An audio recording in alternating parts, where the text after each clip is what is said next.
You know that moment when you spend $3,000 on surprise vacation tickets, only to come home and find your husband giving the neighbor a very different kind of surprise? Yeah. Well, apparently my credit card statement wasn't the only thing getting screwed that Thursday afternoon. I'm Sloan Mitchell, and if you think buying romantic getaway packages for cheating spouses is a waste of money, you're absolutely right. But here's the plot twist nobody saw coming, including me. Sometimes the best revenge is served with a side of homemade slideshow and your mother-in-law's judgmental stare. Let me paint you a picture of my supposedly perfect suburban life in Cedar Park, Texas. 8 years married to Barrett, a real estate agent who could sell ice to Eskimos, but apparently couldn't sell me the truth about where he was putting his open house signs. We had the whole American dream package: 2-story house with a white picket fence, golden retriever named Biscuit, and neighbors who wave from their matching Range Rovers in the Costco parking lot. But here's where it gets interesting. Last Thursday, March 15th, I decided to surprise my husband with something special. We'd been going through what I generously called a rough patch, which in married couple speak means we hadn't had a real conversation in 3 months that didn't involve who forgot to take out the trash or why the HOA was complaining about our lawn again. So there I was, sitting in my downtown Austin office, staring at my laptop screen and thinking, you know what Barrett needs? A romantic getaway to Napa Valley.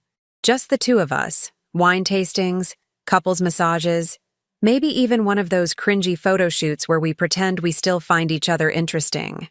I pulled out our joint credit card, the one he always said was for emergencies only, and booked us a long weekend at some boutique vineyard resort that cost more than my first car. $3,000. $3,000. For a man who complains when I spend $40 at Target. I printed out the confirmations, bought one of those fancy presentation folders from Staples, and even wrote a cheesy note that said something about rekindling our romance. Looking back, the only thing that got rekindled was my desire to set his clothes on fire. But we'll get to that part later. The drive home from my office took 25 minutes in Thursday afternoon traffic, which gave me plenty of time to rehearse my little surprise speech. I imagined Barrett's face lighting up, maybe even getting a little emotional about how thoughtful I was being. Maybe we'd order takeout from that expensive Italian place he likes, open a bottle of wine, and actually talk about something other than his commission checks or my work drama. Sweet, naive Sloan. If only she knew what was waiting at home. I pulled into our driveway at exactly 3:15 p.m. I remember because I checked my phone to see if Barrett had texted me back about dinner plans. He hadn't, which wasn't unusual since he was allegedly working from home that day, preparing presentations for his weekend open houses. Or at least that's what his calendar said when I checked it that morning, like the mildly suspicious wife I'd become. The first red flag should have been his Toyota Camry parked at a weird angle in the driveway, like he'd been in a hurry to get inside. The second red flag was the silver Honda CR-V parked across the street. You know, the one that belonged to our neighbor Hadley Preston, the woman who organizes block parties and always brings store-bought cookies but lies and says they're homemade. But did I connect these dots? Of course not. I was too busy being excited about my romantic surprise, too caught up in my own little fantasy about saving my marriage with frequent flyer miles and overpriced wine. I walked up to our front door, fumbling with my keys while balancing the presentation folder and my purse, already picturing Barrett's surprised face. The house was unusually quiet when I walked in. No TV noise, no music, no sound of Barrett on one of his endless phone calls with clients. Just this weird charged silence that should have made me turn around and leave immediately. Instead, I called out, "Honey, I'm home. I have the most amazing surprise for you." And that's when I heard it. This little gasp, followed by frantic whispering coming from our living room. Not the kind of whispering you do during a business call. The kind of whispering you do when you're half naked with someone who isn't your wife, and you just heard said, "wife," walk through the front door. For about 3 seconds, my brain tried to rationalize what I was hearing. Maybe Barrett was watching something inappropriate on his laptop. Maybe he was having a private phone conversation. Maybe I was having some kind of auditory hallucination brought on by too much caffeine and not enough sleep. Then I heard Hadley's voice, unmistakably hers, with that fake sweet Texas accent she puts on at HOA meetings, saying, "Oh God, is that Sloan?"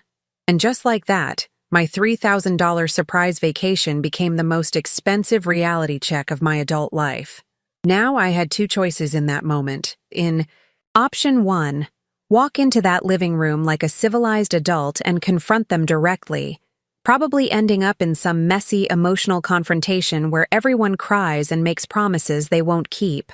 Option two, channel my inner investigative journalist and gather some evidence before announcing my presence. Guess which option I chose? I set down my purse and that stupid presentation folder as quietly as possible, pulled out my phone, and started recording. Because here's something I learned from 8 years of marriage to a man who sells houses for a living. Documentation is everything. You can't argue with video evidence, and you definitely can't gaslight someone who has receipts.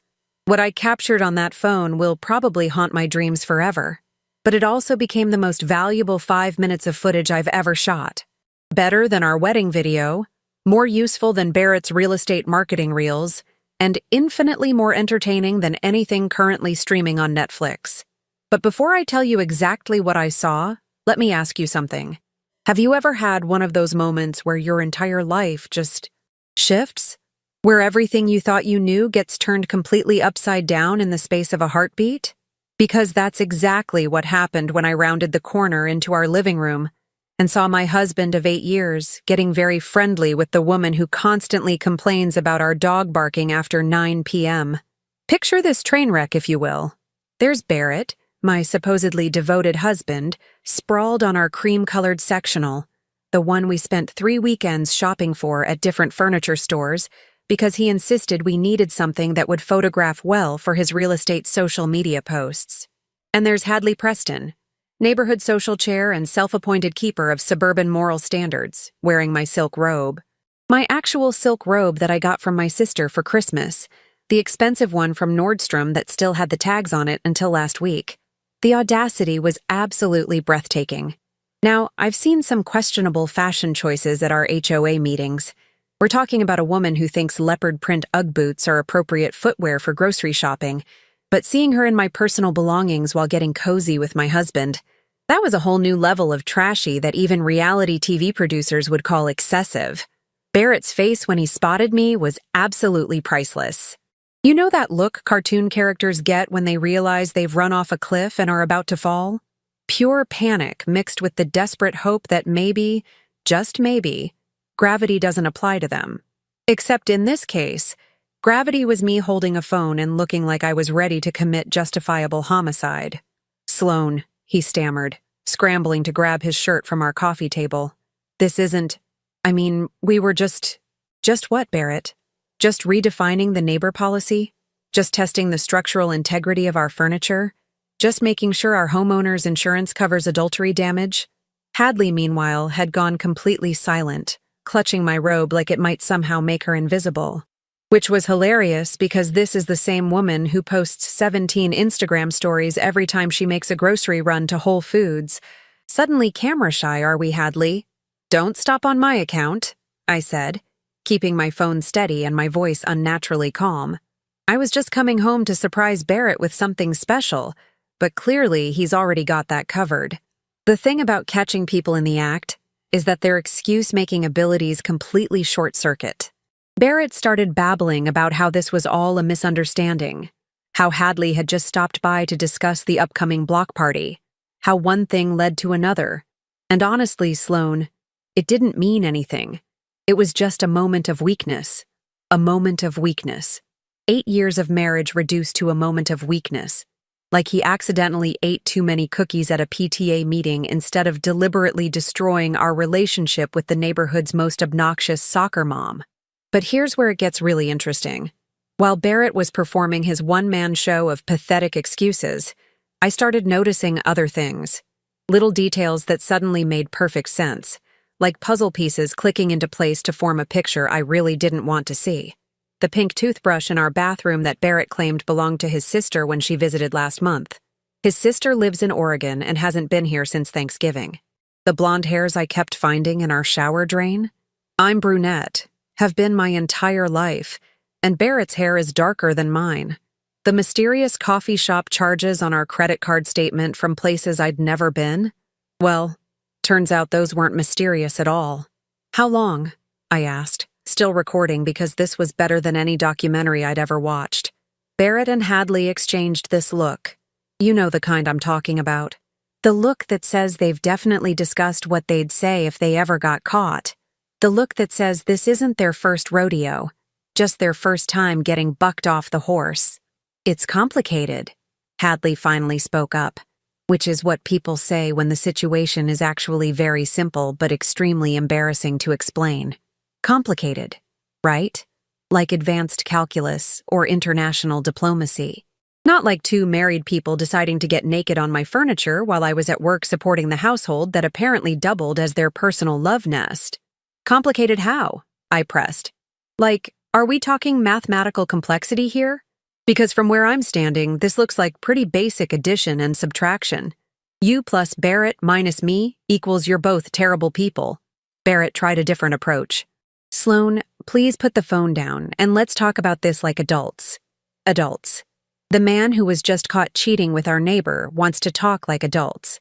The same man who leaves dirty dishes in the sink because putting them in the dishwasher is apparently too complicated for his adult brain. Oh, we're definitely going to talk, I assured him. In fact, we're going to have the most adult conversation in the history of adult conversations. But first, Hadley, I'm going to need my robe back. The look of horror that crossed her face was absolutely delicious, like I'd just asked her to return something actually valuable instead of the sleepwear she'd been wearing while destroying my marriage. I can wash it first, she offered weakly. That's sweet of you, but I'm thinking I'll probably just burn it instead, along with everything else that's been contaminated by this little situation. Barrett started putting on his shoes, which struck me as optimistic. Like he thought he was just going to walk out of this conversation and go back to his regularly scheduled life of selling houses and lying to his wife. Where exactly do you think you're going? I asked. Maybe we should continue this conversation later, when everyone's had time to cool down. Cool down. As if my perfectly reasonable response to finding my husband cheating was some kind of emotional overreaction that needed a timeout to resolve. Barrett, honey, I am incredibly cool right now. Cool as the other side of the pillow. Cool as a cucumber in a snowstorm. But you know what's not cool? Finding out your marriage is a lie from the woman who always brings store-bought desserts to potluck dinners. That hit Hadley where it hurt. Food authenticity is serious business in suburban Texas, and being called out for bakery cookies while wearing someone else's robe during an affair was probably the most shame she'd experienced since her failed attempt at being a Pinterest mom. But the real kicker came when I noticed something else. A detail so perfectly ridiculous that it almost made the whole situation worth it. Barrett, I said, pointing to the coffee table, is that the presentation I made for the Henderson property sale last month? There, scattered among their clothes and my ruined furniture, were the marketing materials I'd designed for Barrett's biggest listing of the year. The same presentation he'd claimed was confidential. Too important to leave lying around where I might accidentally see his professional strategies. Turns out those professional strategies included using my creative work as a makeshift placemat during his extracurricular activities. The man had literally been cheating on me on top of my own professional contributions to his career. The irony was so thick, you could cut it with a knife and serve it at the next block party Hadley wouldn't be organizing anymore. Now, here's where the story takes a turn that nobody saw coming, including me. While I was standing there documenting the most expensive mistake of Barrett's career, my phone started buzzing with text messages. Not unusual, except these weren't coming from my usual group chats or work contacts. These were coming from a number I didn't recognize, but the preview text made my blood run cold. Hey, just wanted to make sure we're still on for dinner tomorrow. Connor's been asking about his daddy all week. Connor. Someone named Connor was asking about his daddy, and that someone was texting my husband's phone, which was currently sitting on our coffee table next to his abandoned dignity. Barrett's face went from embarrassed red to corpse pale in about 2 seconds. Even Hadley stopped clutching my robe long enough to look confused, which told me she wasn't the only extracurricular activity my husband had been pursuing. Barrett, I said, my voice getting dangerously quiet. Who exactly is Connor? The silence that followed was deafening. You know that moment in horror movies right before something terrible happens? When the music stops and even the background noise disappears? That's exactly what our living room felt like, except instead of a monster jumping out, we were all just waiting for Barrett to explain why a child was asking for his daddy. "I can explain," he started, which is what people say right before they explain absolutely nothing in a way that makes everything infinitely worse. "Please do," I encouraged, still recording because this was rapidly becoming the most expensive episode of Jerry Springer ever filmed. Turns out Barrett didn't just have a wandering eye and flexible morals.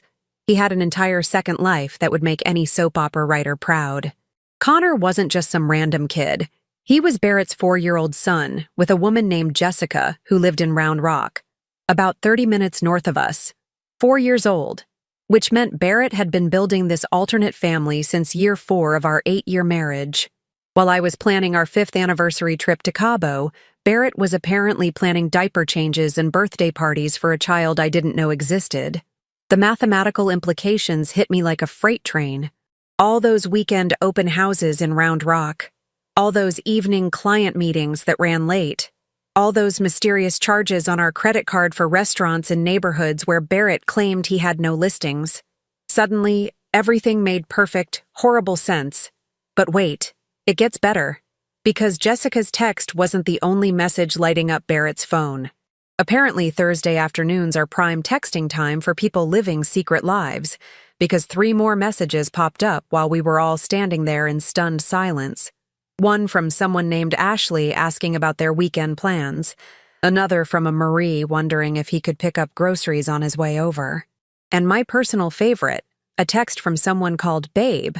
Seriously, that's how she was listed in his contacts, asking if he remembered to get tickets for something called a daddy-daughter dance. Barrett wasn't just cheating on me. He was running a full-scale relationship pyramid scheme, complete with multiple women and at least 1 child that I knew about. The man I'd been married to for 8 years was apparently operating like some kind of suburban polygamist without the religious justification or honest communication. Even Hadley was looking scandalized at this point, which is saying something considering she was literally wearing my clothes in my living room after sleeping with my husband.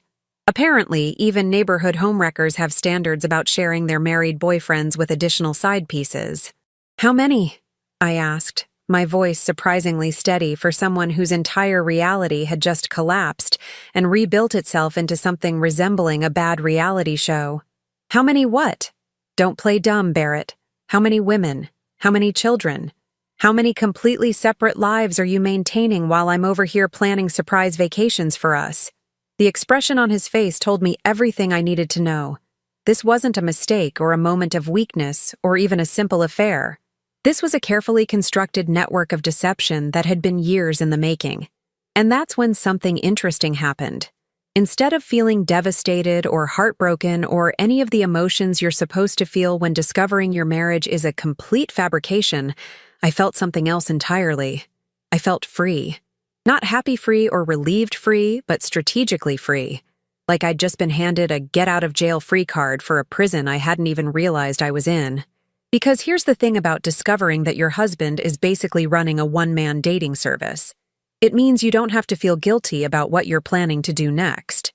"Okay," I said, finally stopping the recording and slipping my phone into my pocket. "Here's what's going to happen." Barrett and Hadley both looked at me like I was about to announce the weather, not the complete destruction of life as they knew it. "Barrett, you're going to get dressed and go stay somewhere else tonight. I don't care if it's with Jessica or Ashley or Marie or whoever Babe is, but you're not sleeping in this house. Sloan, we need to talk about this. We absolutely do not. What we need is for you to remove yourself from my property before I decide that Texas's castle doctrine applies to cheating husbands. Hadley," I continued, turning to our soon-to-be former neighbor, "you're going to take off my robe, walk across the street to your own house, and explain to your husband why you won't be attending tomorrow night's dinner party at the Hendersons." "What dinner party?" she asked, which was adorable because she actually thought she was still invited to neighborhood social events. "The one I'm throwing," I smiled. "It's going to be very educational." The beauty of living in a gossip-heavy suburban neighborhood is that information travels faster than bad news at a family reunion. By tomorrow evening, I was going to make sure everyone who needed to know about Barrett's extracurricular activities had a front-row seat to the most epic social meltdown Cedar Park had ever witnessed. But first, I had some phone calls to make, starting with Barrett's mother. Friday evening arrived faster than Barrett's excuses, and twice as satisfying as his apologies. I'd spent exactly 26 hours planning what would later be known throughout Cedar Park as the dinner party that ended 3 marriages and started 2 divorces. The guest list was carefully curated. Barrett's parents, Greer and Thomas Mitchell, Hadley's husband Corbin and her judgmental mother-in-law, who always comments on other people's yard maintenance. The Hendersons from 2 houses down, who love a good scandal more than they love their matching Range Rovers. Mrs. Patel from the corner house, who runs the neighborhood watch and considers herself the unofficial moral authority of our HOA. And my personal favorite addition, Jessica from Round Rock, who I'd personally called and invited to meet Barrett's family finally. Barrett showed up at 6:30 sharp, probably expecting some kind of emotional confrontation or couples therapy session. Instead, he found our dining room set up like a corporate presentation, complete with my laptop connected to our big screen TV and a slideshow titled 8 Years of Marriage, A Photographic Journey. "What's all this?" he asked nervously, eyeing the fancy place settings I'd borrowed from my mother and the champagne glasses I'd bought specifically for this occasion. "Just a little dinner party to celebrate our relationship," I said sweetly. After all, we have so much to share with everyone. The first guests to arrive were Barrett's parents. Greer Mitchell walked in wearing her church clothes and that expression she gets when she's about to judge someone's life choices. Thomas followed behind her, already looking like he wished he was anywhere else on the planet. "Sloan, honey, what's the occasion?" Greer asked, surveying the formal setup with the practiced eye of someone who's attended every social event in Cedar Park for the past 30 years. "Oh, you'll see," I replied. "We're just waiting for everyone to get here." Barrett was getting increasingly nervous, especially when Hadley arrived with Corbin. She'd clearly spent the day trying to figure out how to act normal, which resulted in her overcompensating with fake enthusiasm and nervous laughter. Corbin, meanwhile, kept looking between his wife and Barrett like he was starting to connect dots he didn't want to connect. But the real fireworks started when Jessica walked through our front door. She was younger than I'd expected, probably late 20s, with blonde hair and the kind of yoga-toned figure that screams, "I have time for self-care because someone else pays my bills." She was also holding hands with a little boy who looked exactly like Barrett, right down to the stubborn cowlick and mischievous grin. "Barrett!" the kid yelled, breaking free from his mother and running straight to my husband. "Daddy, you said we were going to meet your friends." The silence that followed was so complete you could have heard a pin drop in the next county. Barrett's face went through about 6 different expressions before settling on pure terror. Greer Mitchell looked like she was having some kind of religious experience, but not the good kind. "Everyone," I announced cheerfully, "I'd like you to meet Jessica and Connor." "Connor, can you tell everyone how old you are?" "I'm 4, he announced proudly, holding up 4 fingers. "And my daddy's the best house seller in the whole world." Corbin Preston was the first to break. "Barrett," he said slowly, "who exactly is this child?" "This is Connor Mitchell," I answered before Barrett could fumble through another explanation. "Barrett's son." "Isn't that wonderful? We have so much family to celebrate tonight." What followed was the most uncomfortable dinner party in the history of suburban Texas. Barrett tried to explain. Jessica tried to defend. Hadley tried to disappear. Corbin tried to figure out why his wife was acting like she'd seen a ghost. And Greer Mitchell started planning what was clearly going to be the most epic guilt trip in the history of Southern motherhood. But the real entertainment began when I started the slideshow. "I thought it would be nice to take a trip down memory lane," I explained as the first photo appeared on screen. It was from our wedding day. Barrett and me looking happy and naive, surrounded by people who were now witnessing the spectacular implosion of everything that photo represented. The slideshow continued chronologically through our marriage. Vacations where Barrett was allegedly working. Anniversary dinners he'd skipped for client emergencies. Christmas mornings where he was missing for hours, supposedly handling urgent real estate matters. And then came Thursday's footage. "This next section is from yesterday afternoon," I announced casually, as if I was showing vacation photos instead of evidence of adultery. I came home early to surprise Barrett with vacation tickets, but it turns out he'd already arranged his own entertainment. The room erupted in gasps, shocked exclamations, and one very colorful curse word from Thomas Mitchell, who apparently had stronger feelings about his son's behavior than anyone had expected. Hadley bolted from the table so fast she knocked over her wine glass. Corbin followed her, and we could all hear them having what sounded like the loudest whispered argument in history on our front porch. Barrett tried damage control. "Mom, Dad, this isn't what it looks like." "Barrett Eugene Mitchell," Greer interrupted, using his full name like he was 12 years old and had just broken a window. "This is exactly what it looks like, and it's worse than I thought possible." But the absolute best part came when Jessica finally understood what was happening. "Wait," she said slowly, looking around the table at the shocked faces. "Are you telling me that Barrett is married? To her?" She pointed at me like I was some kind of exotic specimen instead of the wife Barrett had somehow forgotten to mention during their 4-year relationship. "Very married," I confirmed. 8 years this June. Though I'm thinking we probably won't make it to the anniversary at this point. Jessica turned to Barrett with a fury that made my Thursday afternoon anger look like mild irritation. "You told me you were divorced. You showed me papers." "What papers?" Greer demanded. Turns out Barrett had been showing Jessica fake divorce documents for over a year, claiming he was just waiting for the final details to be sorted out. He'd been playing the almost single card while simultaneously playing the devoted husband card with me. The man was running more scams than a late-night infomercial. By 9 o'clock, our dining room looked like the aftermath of a social apocalypse. Barrett had been disowned by his mother, threatened with legal action by Corbin Preston, and dumped by Jessica, who packed up Connor and left after delivering a speech about honesty and parental responsibility that would have made Dr. Phil proud. The neighborhood witnesses had gotten enough gossip material to fuel conversations for the next decade. Mrs. Patel was already on her phone, presumably updating the entire HOA about the evening's revelations. And me? I was sitting in my kitchen, surrounded by dirty dishes and empty wine bottles, feeling lighter than I had in years. 6 months later, I'm sitting in my newly redecorated living room, the same one where I caught Barrett and Hadley, except now it has different furniture, better artwork, and absolutely zero cheating husband energy. Turns out when you're not splitting mortgage payments with a professional liar, you can afford some decent home improvements. Barrett moved in with Ashley. Remember her from the phone messages? Apparently she was wife number 3 in his rotation, and she's about to learn some interesting lessons about trusting men who have mysterious evening meetings and weekend work commitments. Some people never learn, but that's not my problem anymore. The divorce was surprisingly straightforward, mainly because Barrett's lawyer was more interested in damage control than asset protection.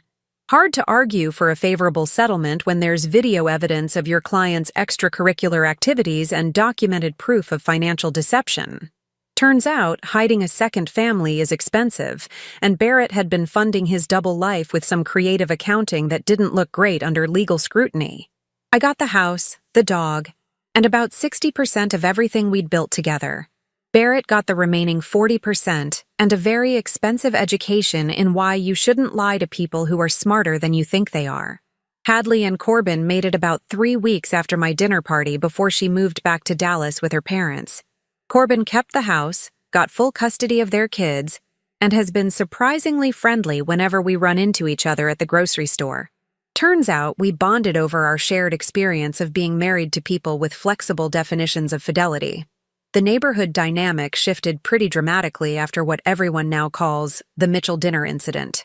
I've somehow become the unofficial patron saint of wronged spouses, which means I get a lot of interesting confidential information about other people's marriages. Suburban social politics are fascinating when you're no longer trying to maintain the perfect couple image. Mrs. Patel still runs the neighborhood watch, but now she includes a monthly relationship update in the HOA newsletter, which is both inappropriate and absolutely entertaining. Last month's edition featured 3 divorce announcements, 2 separations, and 1 very awkward situation involving the Johnsons and their landscaping company. The most satisfying part of this whole situation happened about 4 months after the divorce was finalized. Barrett's real estate business collapsed when his reputation became more toxic than a chemical spill. Turns out clients don't trust their home purchases to men who can't manage their own domestic situations. Who could have predicted that professional reliability and personal integrity might be connected? Jessica has been surprisingly cordial during the few times we've crossed paths. Connor is a sweet kid who deserves better than Barrett's part-time parenting style. But that's between Jessica and the family court system now. I sent them a Christmas card last year, which probably confused Jessica, but felt like the right thing to do. My mother keeps asking when I'm going to start dating again, as if there's some predetermined timeline for recovering from discovering your marriage was a lie. My sister thinks I should write a book about the experience, which honestly isn't a terrible idea. How to plan the perfect revenge dinner party could definitely find an audience. The funny thing about betrayal is how it clarifies everything else in your life. All those little compromises I'd been making, all those times I'd ignored my instincts, all those moments when I'd felt like something was wrong but convinced myself I was being paranoid. Suddenly it all made perfect sense. I wasn't losing my mind. I was married to someone who was actively trying to make me question my own reality. That's not a character flaw on my part. That's a feature, not a bug, of being married to a professional manipulator. These days, I sleep better, laugh more, and have substantially fewer mysterious charges appearing on my credit card statements. My grocery budget dropped by about 40% once I stopped feeding Barrett's appetite for expensive organic nonsense that he claimed was essential for his health, but was probably just part of his image management strategy. The house is quieter now, but it's a peaceful quiet instead of the tense quiet that comes from living with someone who's constantly hiding something. Biscuit seems happier too, probably because he's no longer getting confused by Barrett's irregular schedule and mysterious absences. I've started traveling more. Turns out those vacation funds I'd been saving for romantic getaways work just as well for solo adventures. Last month I went to Italy by myself, and it was incredible how much more I enjoyed exploring new places when I wasn't constantly worried about whether my travel companion was checking his phone for messages from other women. The best part about this whole experience is discovering that I'm actually funnier than I thought I was. Turns out 8 years of living with Barrett had convinced me that my sense of humor was too sarcastic, too sharp, too much for polite company. But it wasn't too much. It was just too much for Barrett, who preferred his comedy served with a side of ego-stroking and minimal intellectual challenge. Now I get to be as sarcastic as I want, whenever I want, without worrying about whether someone's going to accuse me of being difficult or unsupportive. Difficult women get things done, and unsupportive women don't enable terrible behavior. I'll take both of those labels as compliments. Looking back, the $3,000 I spent on those surprise vacation tickets was the best money I ever spent. Not because it led to a romantic rekindling of our marriage, but because it led to the discovery that my marriage was worth substantially less than a weekend in Napa Valley. Some people collect stamps or vintage cars or expensive handbags. I accidentally collected evidence of my husband's secret life, and it turned out to be the most valuable collection I've ever owned. Barrett probably thought he was being clever, managing multiple relationships like some kind of suburban relationship consultant. But here's what he didn't account for. Eventually, all lies collapse under their own weight, and when they do, the people left standing are the ones who were telling the truth the whole time. As for that surprise vacation to Napa Valley, I rescheduled it for one, upgraded to a better hotel with the money I saved on Barrett's half of the trip, and had the most relaxing weekend I'd experienced in years. The wine was excellent, the company was perfect, and nobody disappeared for mysterious phone calls or claimed to be working when they were obviously doing something else entirely. Turns out the best surprise of all was discovering that my life got infinitely better the moment Barrett stopped being part of it.